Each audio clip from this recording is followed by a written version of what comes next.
是咁的，有好多人會問我想要一個點樣嘅女朋友。我喺度諗，以前好多人會話要一個天使嘅面孔，加上魔鬼嘅身材，但係而家又會有人話，其實只係想要一個肯同你捱麥記嘅女仔。咁究竟一個點嘅女仔先係適合我呢？計我話，作為一個球迷嘅我，其實只係想一個鍾意睇波嘅女仔啫。曾經有一位已經成為過去嘅女朋友，每次當我好專注咁睇緊場波嘅時候，佢一出到嚟就粒聲都唔出，拎起個遙控就轉咗佢想睇嘅台，完全冇理過我嘅感受咯。唉，我真係唔明嗰啲咁嘅劇有乜咁好睇。先唔講佢劇情老土啦，穿崩位又多，特效又渣，最慘嘅係啲演員啲戲屎啊嘛，我不如睇尼瑪插水仲好啦。但係我居然唔夠膽要求轉台，其實我都係想睇場波啫，點解咁都唔得啊？但係唔知點解，每次一到世界盃嘅時候，啲女仔就好似突然之間球迷上身咁樣，愛上咗睇波。唉，其實說穿了，又咪係為咗睇靚仔。而家即係點喎？越位咯。咩越位啊？越位咧就即係咁有個球員啦，佢想傳波嘅時候咧。好靚仔啊！邊個嚟㗎？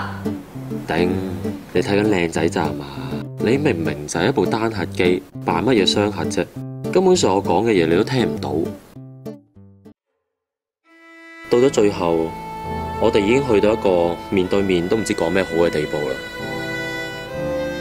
喺我正想同佢講我嘅睇法嘅時候，其實對你嚟講，係咪睇波仲緊要過我啊？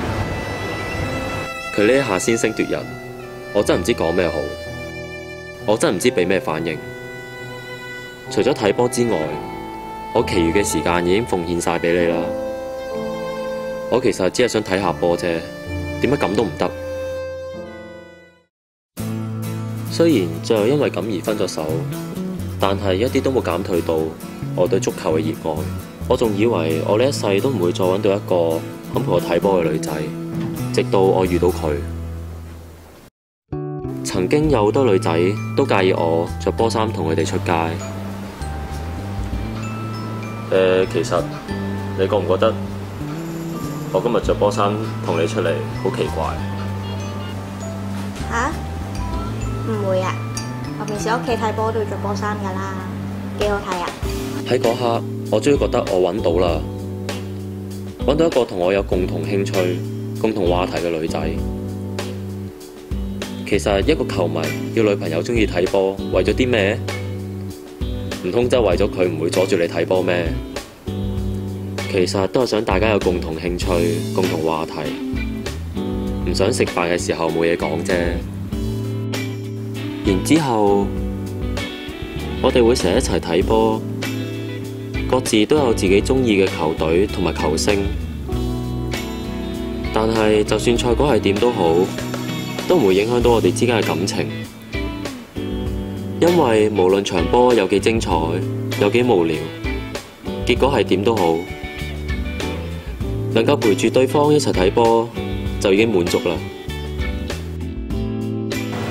咁你望咗呢度嘅，笑埋先。我要咁樣睇你就好